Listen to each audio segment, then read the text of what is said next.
Welcome to Worldview Matters, discussing controversial issues, discerning current events, defending biblical Christianity. No topic off limits. And now, here's your host, David Fiorazo. Good afternoon, evening, good morning, and just hello to everybody. Hi, friends. God bless you. Thanks for sharing Worldview Matters and for tuning in again. Today, we've got a special treat, a friend that I've known for years, but it's hard to believe this is her first time on Worldview Matters. It's Tina Marie Griffin. She was a Hollywood actress for years, decades, in fact.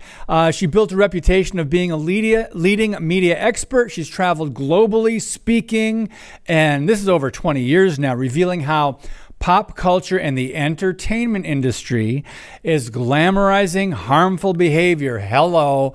And then she just goes and speaks on these tours. She's got a podcast. She's got all kinds of tools and resources available for you, but I want to bring her on right now. A lot to talk about. Tina, sister, good to have you on Worldview Matters. Hey, thank you for letting me drop a bomb since you dropped a bomb on our program about a week or two ago. So thank you for causing waves all over America and beyond. I did? Oh, well, it's a good bomb. It didn't air yet. You just got on the program. Yeah, no, you'd know when it airs because, the debris will be falling in a good way. So just so you guys know, I was on her show. That's going to air, I guess, in July, right? Sometime in July? Yeah, yep. All right. Debris will be falling. I like that. Maybe we'll title this episode, Debris Will Be Falling with Tina Marie Griffin, counterculturemom.com. So let's talk about a little bit of your background first and then get into some of the issues like Hollywood Exposed and just what we've seen, the moral decline and the things that you and I have been preaching about for years that influence the moral decline and especially reach out and reach children. So you were an actress. First of all, you grew up in Wisconsin and then you were an actress out in LA. Sounds familiar. I went on tour first with the Christian band. Then I moved out to California, did some acting. And so let's start with you, Tina. So what got you out there? And then I know you've observed a lot when you were working on these shows and you said, I'm sure you got to a point where you said, I'm not sure if this is what I want to be a part of promoting anymore. Yeah. And honestly, if I did anything that I shouldn't be even promoting that would cause my dad to have a heart attack or a God to strike me dead, I didn't do it. So I really didn't, I wasn't a drug dealer or, going at it with like some sex scenes when I first moved out there. I don't know what people told you. That is not accurate. I went out there, sold out for the Lord at 16 years old. And as I was walking to the front of Interfaith Fellowship, I think it's called Hope Church now, but it's Green Bay, Wisconsin. I remember the day. It was September 14th, 1994. I was a junior in high school at Pulaski High School. And I walked up to the front and I told Lord, I'm willing to take a bullet for the cause. And I say that still today, and I might seriously, who knows what times we're living in here, we see it. I might be taking a bullet for the cause, but I'm still as strong today than I was back then, if not stronger. And I went out to LA when I was 20 years old after getting 2 years under my belt at University of Wisconsin, Green Bay. I had a television broadcasting degree that I was going towards, but I wanted to do more than TV reporting for the Green Bay Packers. They didn't have a good streak in a row those years. So I'm like, I got to do something bigger and better. Even though I love Green Bay, love you guys, cheese curds, go Pack, go, all that will always be in my blood. But I went to LA for the sole purpose to witness to the lost because I saw as a teenager, if I could lead a celebrity to the Lord, bring them to church, and they ran from the drugs and alcohol or the bad behaviors they were promoting in TV that was killing my generation. In fact, 5 of my classmates in Pulaski High were killed when I was in 6th grade and they were in 7th grade, where a guy overdosed on some medication and he killed 5 classmates. They were the year ahead of me. Wow. But for a small town of Pulaski, 2,200 people, I went to their funeral. I'm like, I've got to do something to fight back against that. And that was late 80s, I believe it was. It really changed my life when that happened in our small town there in Pulaski. And so I started seeing media having a massive influence on kids drinking and driving and premarital sex.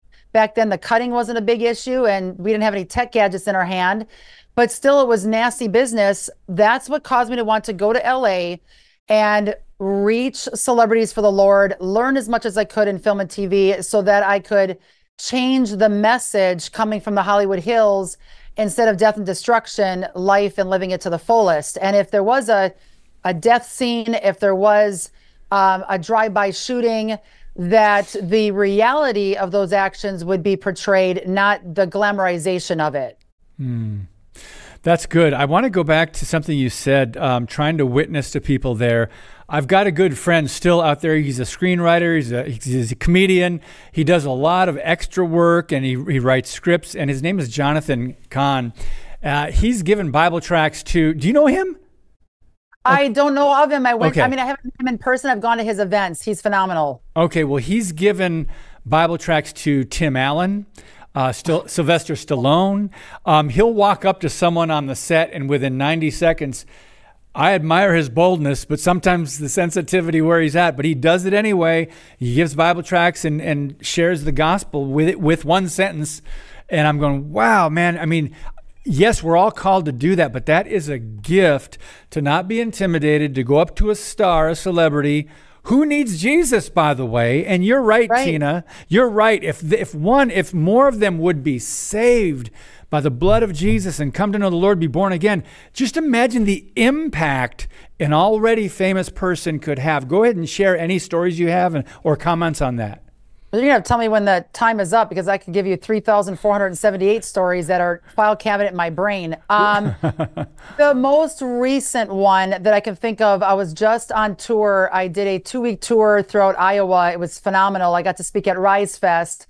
And the weird thing is, June is always the anniversary of how many years I've been speaking, but I'm getting old that I forgot how many years I'm speaking. A little over 2 decades, but I'm up on stage, not even having a chance to have a panic attack, but they said about 12 to 15,000 was in that crowd for Rise Fest, and it was a sea of people. And before you know it, I was shoved up there, like, go and do it. And as I'm living out the calling, I'm just looking at the sea of people and how many people are absolutely distracted from what pop culture is pumping out. And one person I always talk about, and I was so excited to expose her, but tell people pray for these celebrities, is Ariana Grande, because she has over 373 million followers, the top most influential pop culture icon, idol, and not in a good way, for our youth of America to follow. And yet she's closely tied with Planned Parenthood. And what she does is she goes up on stage, she does her sexual dancing, hardly any clothes on. Young girls are in the audience, parents drop them off thinking no big deal. It's innocent and it's not harmless. When you got people that are saying that they're witches, like even Taylor Swift and her influencers that she looks upon, like Stevie Nicks is a full-fledged witch. We just shared about that in our Counterculture Mom show. And you've got all these large icons that are leading a lot of girls astray. They become sexually active because they're getting wanting to get the attention in the wrong way. Now they're going to get an abortion, most of them, and Planned Parenthood makes bank, which has nothing to do with preparing to be a parent. And the whole nasty cycle continues. So I have shared about these stories forever. And what you said earlier about celebrities not wanting to do what they're doing, that is exactly the case. I've been sharing about this forever, but Brittany Murphy, same situation. I met her on Little Black Book, and she worked with Marshall Mathers on 8 Mile right before that movie. And she said, Tina, I don't agree with what I'm doing, but I'm doing it to get ahead in the industry. And it's the sex, the drugs, and she's dead today, but she regretted what she was doing on set. So that's not leaving a positive legacy. And in fact, the thing that breaks my heart is all these kids being impacted by what these celebs are promoting, and yet these celebs don't even let their own kids listen, watch, and they don't agree with what they're pumping out. That's a good point, because we've read stories and it's like, isn't that hypocritical? You see celebrities that send their kids to a certain school or don't let them do certain things. Very interesting. But you mentioned something. I want to get your take on this. Ariana Grande, Katy Perry, Miley Cyrus, Madonna, Lady Gaga, and now Taylor Swift. Regardless of what you naive people might think of her, they're promoting all this garbage and trash and sex and women's empowerment and feminism, but they're really causing just a lot of destruction. And why is it that women, when they come to a level of stardom or fame, it's almost demonic? It's almost like this. They're trying to be goddesses, like Gaia worship or something. What's another one? Oh my goodness, she sang at the Super Bowl a few years ago. Rihanna's not Rihanna. Beyonce. Beyonce also. Oh my goodness. Jennifer Lopez. Jennifer Lopez. But yeah, Beyonce. Oh my goodness, was that demonic? But talk about this, Tina, because that's very interesting to me that these women take on almost a god or goddess form or power. Go ahead. Oh man, there's like 80 things I want to mention.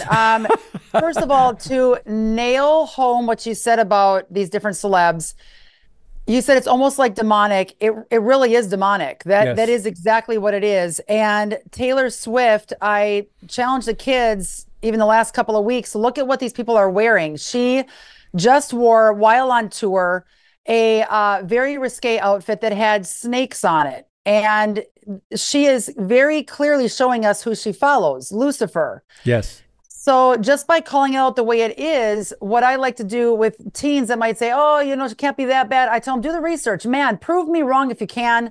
Give me the dirt. I don't have all the evidence. There's constantly new stuff coming out every single week. Typically, I'll get pounded with people saying, you just came to this homeschool conference and you talked about Taylor Swift and the dangers. I did some more research. You challenged us. Some of them said, I wanted to try to prove you wrong. And they would send me the info saying, here's some more dirt to add to it. Go for it. You're exactly on target. So I don't remember an email ever coming in where a disgruntled, most of the people get it, thanks for coming, but that's not why I do it, to get accolades. It's just, these are people on fire because they see what I see, and not many people are calling it out like you and I on the front of the battle lines, saying it like it is. But every now and then I'll get a kid that's disgruntled and I'll lovingly respond to them. Prove to me what you're saying if you don't agree that I'm on the right page with it. And they typically come back to me with more evidence to show that they've done the research and now they see where I'm coming from. And that is a way to teach young kids to understand who their enemy is. I mean, a lot of times we're like, we can't give Satan any power and we can't be constantly talking about demonic influence and it's got to be Jesus and praying. And yes, absolutely, we have to be praying. And yes, Jesus is the whole reason we do this. But God told me 20 some years ago, Tina, if you're not going to show the youth of America who the enemy is and to study the enemy and his agenda, they will be distracted. They'll be deceived through by the pit of hell with all the demons and the forces out there because they don't know how to discern. Yes. Yes. So important, discerning of spirits. We've kind of lost that in the church a little bit. It's interesting. We got to take a brief pause in a minute, Tina, but I think going back to the Beyonce Super Bowl halftime show, she even admitted in an interview that an entity, which is a demonic spirit, Sasha Fierce, comes into her and takes over when she performs. I mean, just people, if you don't believe some of this, look, like Tina said, do the research, look up the background, what they say in their own words. And it is clearly, it's easy to see who's leading and who's influencing our young people today. But you also mentioned the gadgets, phones, technology. I want to talk about that when we come back. Plus, we'll talk about San Francisco. And there's something I want to ask you about that, your recent trip a couple weeks ago or a month ago. We'll be right back with Tina Marie Griffin, the website counterculturemom.com. Today's episode is brought to you by Freedom Project Academy. Take back your kids' education. FPA's fully accredited classical curriculum provides live, on-demand, and homeschool courses built on Judeo-Christian values. Request your information packet and save 10% on tuition by visiting freedomforschool.com. That's freedom, F-O-R, school.com.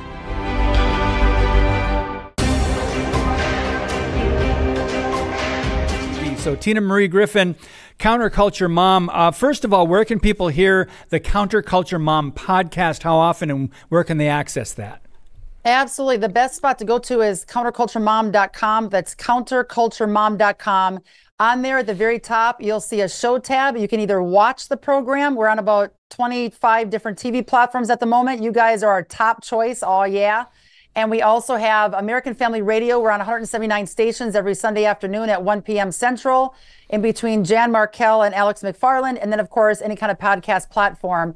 My favorite way to watch our program is literally via TV because we load it just like you do with video footage and basically the evidence, the videos that we gather, the fantastic images, the documents to prove what we're saying is factual, because a lot of times people aren't understanding or realize how bad it is or what to do to solve a problem, because mainstream media, which is right now owned by Satan himself, is not showing people the evidence. So I just tell people, do the opposite and believe the opposite of mainstream media. Being out there for a decade, just seeing what they pump out. They give you a script. You know that. They give you a script. So...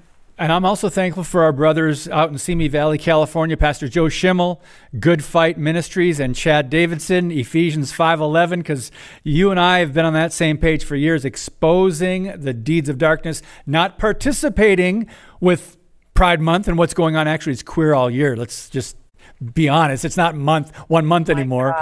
But Tina, before we get to the San Francisco and your recent phone call, you mentioned the gadget generation.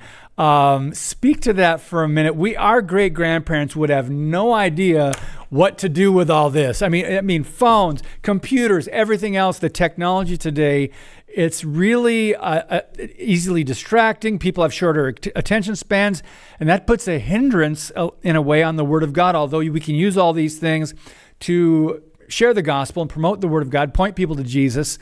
But I think a lot of damage is being done. Just your thoughts on the challenges of the gadget generation. If I didn't need the gadgets, I'd say put them in the backyard and light them on fire. But I'm trying not to be that nuts. And I really, you and I get these questions a lot, and I don't want to in the can answer where we say, oh, there's all these dangers. People know that. I think a tool can be used for positive or negative. You have to make sure you have the safety parameters on it. And we actually have the Counter Culture Mom app that is phenomenal. We've got 6 people just on our app alone that are pumping out content daily with notifications.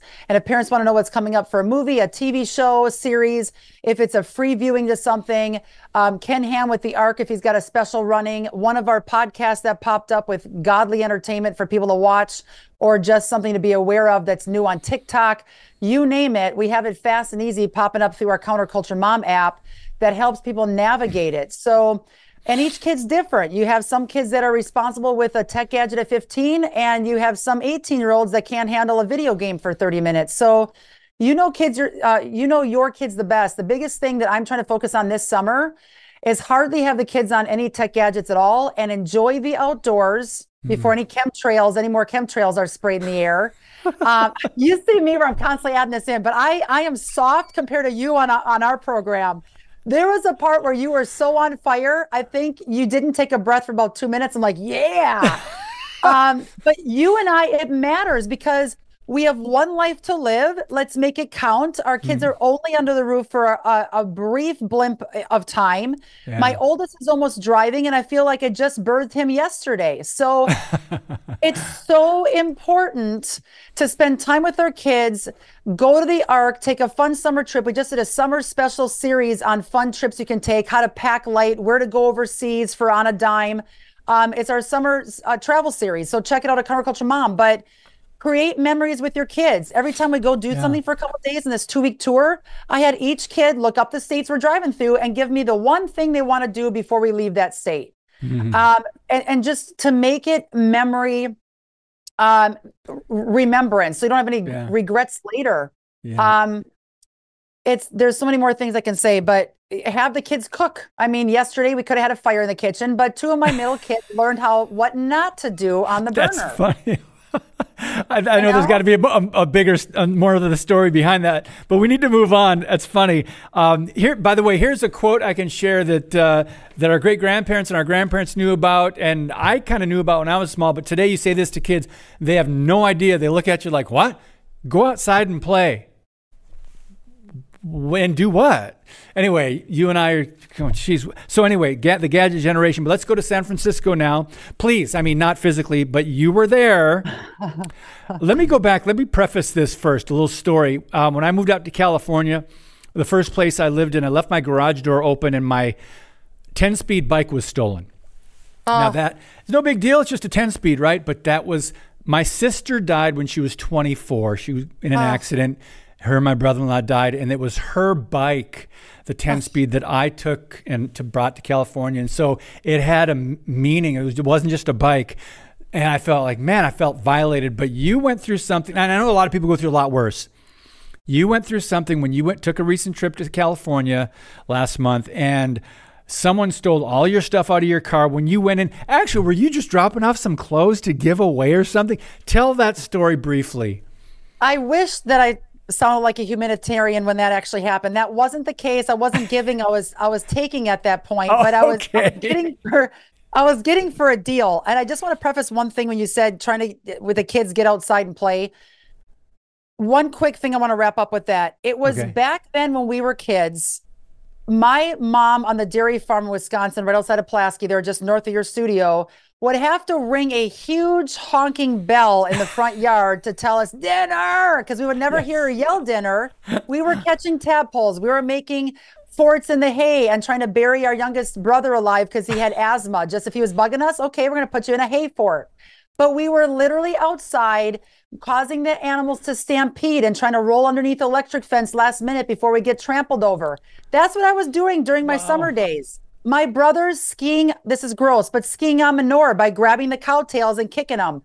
When it would rain, it's gross, but that's what we did for fun. We were energetic, we were creative, and today our kids are being brain dead on social media. So even for that aspect, get them outdoors so they aren't living under your roof at 35 with no job. Oh my goodness. But and parents want that, but I think us parents in our generation, 40s and under, I don't know what happened. It's like we forgot how we grew up as kids, and we almost need like a weekend getaway in the woods to remember what did we do as kids that we loved, because the phones made us brain dead. Get rid of the phones and write a whole list of something we did when we were kids, have memories, and then teach your kids how to do all that.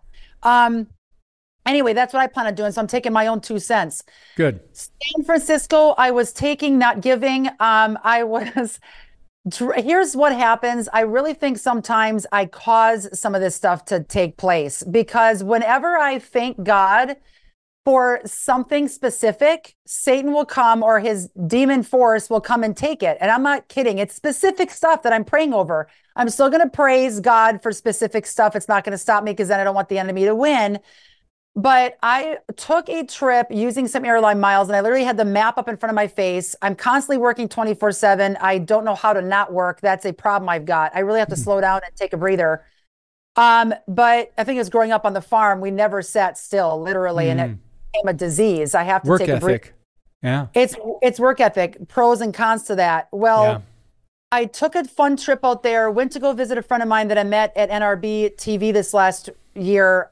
We were both hosting a show for Mike Lindell's channel, Overcomers TV. We started talking. She was so on fire, so passionate about some stuff that happened to her in her past. I had a similar bomb that dropped on me. I'm like, I'm going to go and visit you. Well, 2 of those days, I had fun in San Francisco, and I like California. I survived there for 10 years. It can't be that bad. When I booked the ticket by going on a map and narrowing down the state and then San Fran, my husband's like, you're nuts. You're gonna get killed out there. And I'm like, are you kidding me? It's California. I didn't know it was that horrific. When this happened to me, I told Sam Sorbo via text, I'm like, hey, this is going on. Pray for me. She goes, what were you doing in that godforsaken part of the country? But I went because San Fran has the cool, hip stores and vintage stuff. And I really wanted to up the ante with my wardrobe. I feel like I'm wearing the same 5 shirts over and over again. So I went and had fun. 4 hours before I went to the airport for a flight out on a Monday night, end of April, I went to this Goodwill boutique because they have cool, funky stuff for on a dime. I'm living on a budget. I walk out after 20 minutes to replug the meter, and I saw the second car in right in front of the store. Literally all 2 of the 4 windows completely blown out. There was glass all over the street, and I felt like someone shot me. That was my original feeling, because I felt so unbelievably violated. And I knew it was going to be all gone. Well, it's not as though they broke the windows and popped the trunk. These people don't, I guess, think straight.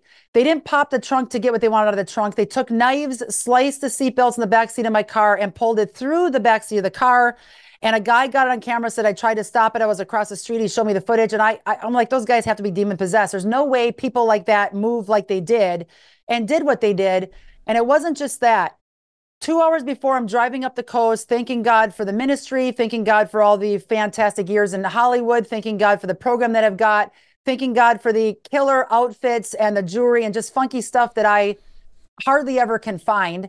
And literally, they grabbed all of it, including my laptop, all my tech stuff that I had with me. And I packed light, but it's worth 10 to 15 grand.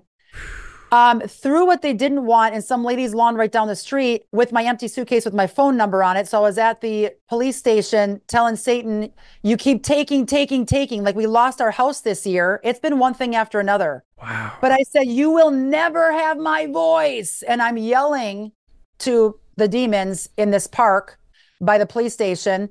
She brings back the couple things that the demons didn't want.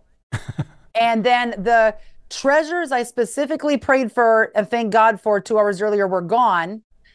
But they took the stuff out of the bag, this cute little brown bag that I'm like type A. So I had it tucked in my suitcase or in my backpack a certain way so I could carry it with me on the plane. They took it out of the bag. They took the bag out of my backpack. They put the bag, laid it gently underneath the big pile of glass underneath my window. So the window shattered first. They placed the bag under there after. That's how insane these people were. And when I came around the corner, I felt like Satan was telling me, you thought it was protected. We got you. We got you. That's the only thing I thought in my brain. Wow. But there's been like 5 things that have happened to me like that in the last 5 weeks. I kid you not. Like, I kid you not. It's just been one thing after another, but it's not stopping me. And I want to tell your viewers, when we serve God, and you know what I'm talking about, David, when we serve God, attacks. It's attacks, but it's such an exciting life to live. It's an exciting life to live. I have never been bored. I'm not bored. If something attacking me, well, I'm doing something right. I might have to breathe through it, walk around the building a couple times. Now I have to douse my house in oil because we had something demonic pounding on our door about 3 weeks ago at 11 o'clock at night. Husband opens the door with the scope and the gun. Nobody there. Wow. So, and some other crazy stuff where I talked to a demon on the phone. So not that they were squealing, I was talking to it. So oh my goodness, that's all in the last 5 weeks, David, but it's an exciting life to live and we're doing exactly what God's called us to do. Yeah. Amen. I wish we had another episode. We're going to have you back and there's so much more to talk about, Tina, but just reminds people that there will be warfare. Jesus said, in this world, you will have trouble, but take heart, I have overcome the world. There will be persecution. There will be entities that hate us, and sometimes the minions, people. Satan uses people, but God uses people too. We are being used by him. And friends that are listening and watching, you're being used by God for such a time as this. Thank you for your voice, Tina Marie Griffin. So much more we didn't get a chance to talk about on counterculturemom.com. Go to her Facebook page, Twitter. God bless you and expand your territory, sister. App. Yep, thank you. Download that Counterculture right. Mom app. Watch our show. You rock. Keep at it, buddy. Right. Keep Thanks, at it. Tina. Thanks, Tina. God bless you, friends. And as always, keep speaking the truth about things that matter.